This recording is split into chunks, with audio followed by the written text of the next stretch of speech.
At that point, it becomes clear that for Tom Cruise, Top Gun, Maverick is not just a cash grab or a chance for a middle-aged guy to relive his youth.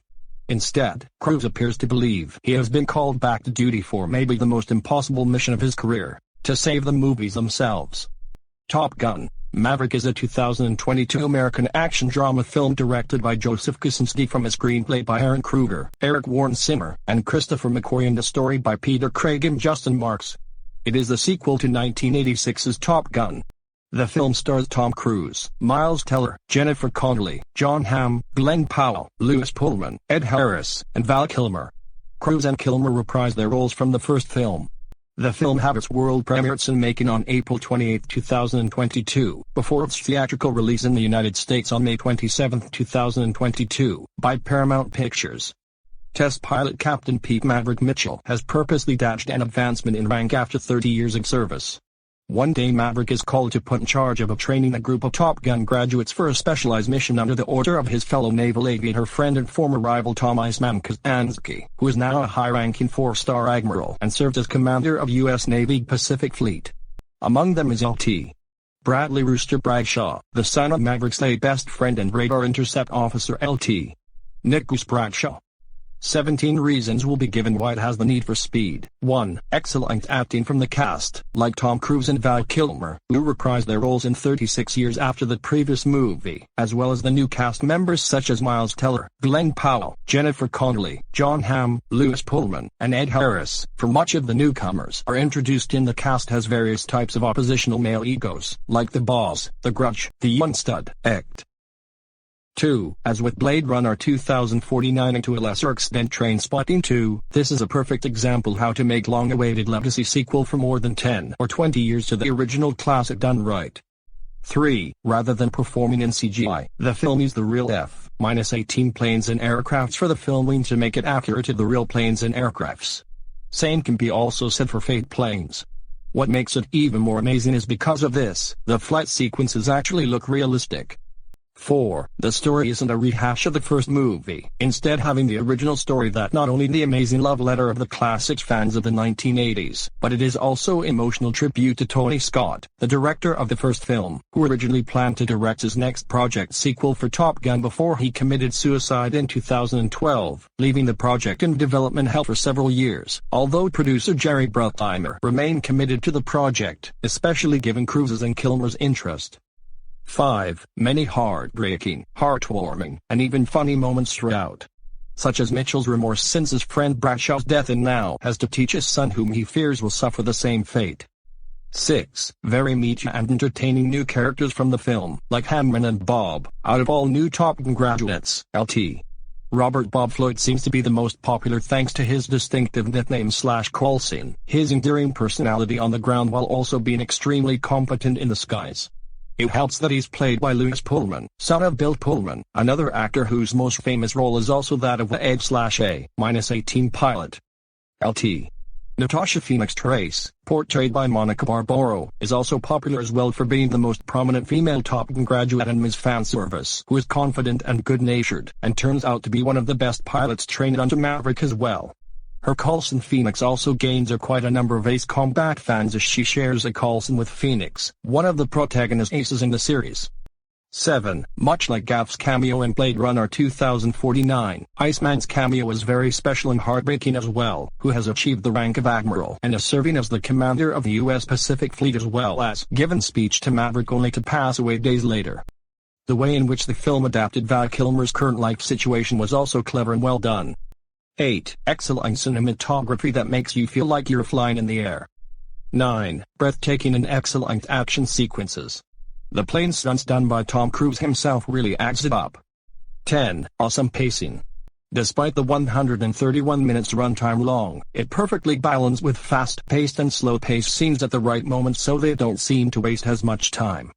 11. The directing by Joseph Kosinski is excellent and to not go to waste. 12. Harold Faltermeyer returns as composer for the sequel, as well as new composer Hans Zimmer, Lady Gaga and Lauren Baileff, and the soundtrack overall is still amazing as always. The new remix of Danger Zone by musician Kenny Loggins and Great Balls of Fire by Miles Teller are also good and catchy as well. Not only that, the new original theme song Hold My Hand by Gaga and I Ain't Worried by Own Republic are awesome and beautiful sound-inducing that contribute well to the actual story. I Ain't Worried is a pop-rock song of the main squad characters playing the beach volleyball match. Hold My Hand is the whole crew celebrates in their own way, with Maverick and Rooster repair airplanes together now, and Mev and Penny end up together after succeeding in their mission. Great balls of fire as Maverick watches the people in the bar having fun, remembering his own youth for Goose's son. The man, the legend / touchdown is a perfect, triumphant note to end the movie on, with Maverick, Rooster, and Hangman finally becoming good friends after returning home as heroes. 13. This is one of the only movies with elements that are better than the original. For instance, the pilots never use their cannons at all in the first film. Here, Maverick actually uses his F-14 as cannons in the final battle to take out the first villain before dealing with the second one in a dogfight. 14. The entire opening scene of the movie is still excellent. It's almost a replica of the original, from the fonts, the summarized history of the fighter weapons school, and then the fighter launching sequence upon the carrier deck. But with modern equipment, the scene now can be filmed with better lighting and more intense action from the crew and the planes. In short, it's the old sequence but improved by 1,000 times.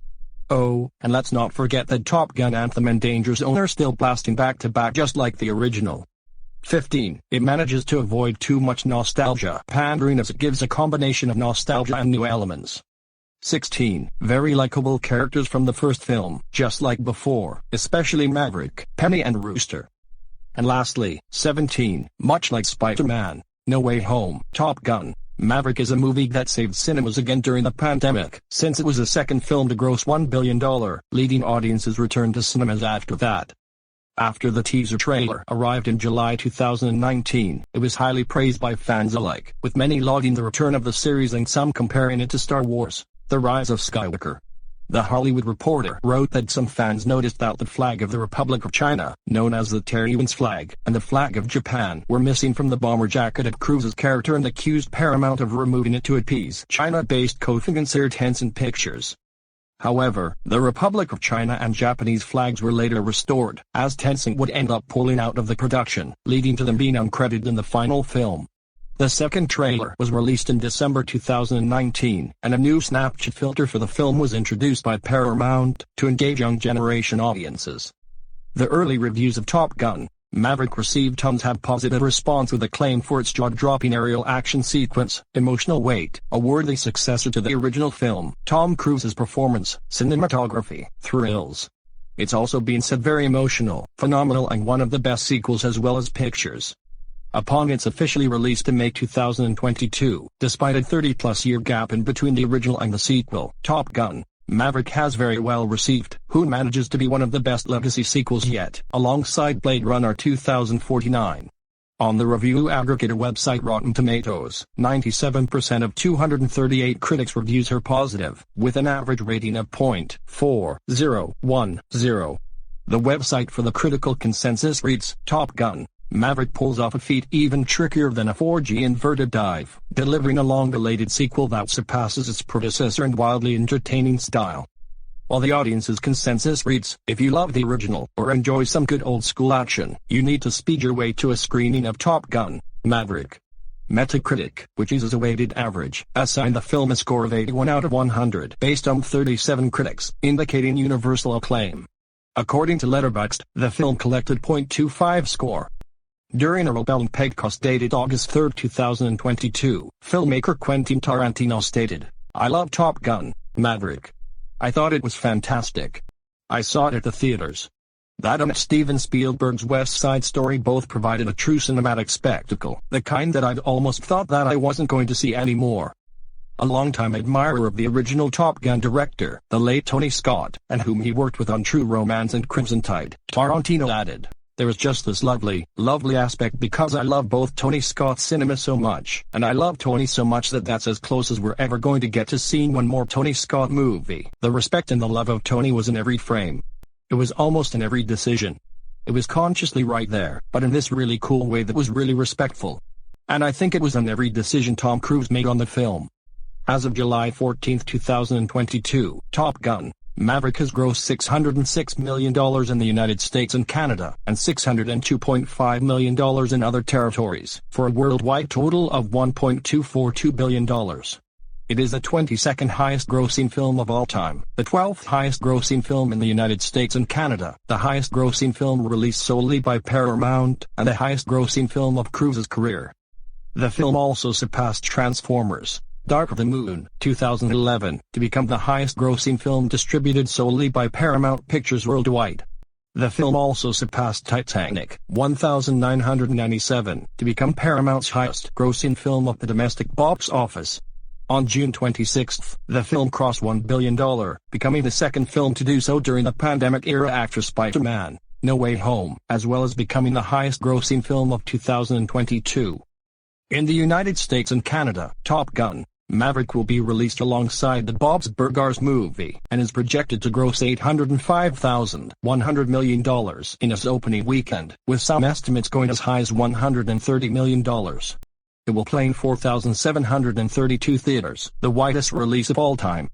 Lady Gaga was born in 1986, the same year as Top Gun. Unlike most films that debut usually 45 days after their theatrical releases, Top Gun: Maverick's streaming debut has not been set by the studio. Paramount streaming CEO Tom Ryan stated that the film will likely have an extended window exclusive to theaters. It was originally scheduled to be released on July 12, 2019, but was delayed to June 26, 2020, in order to shoot several complex action sequences. By March 2020, Paramount moved the film up 2 days early on June 24, 2020, and it was then moved to December 23 due to the ongoing COVID-19 pandemic declared by the World Health Organization.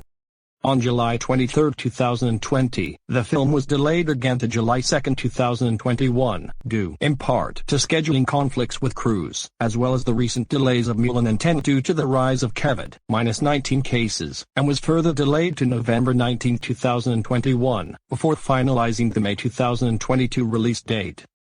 Netflix, Apple TV Plus and HBO Max attempted to purchase the distribution rights to the film, but Paramount refused to sell them.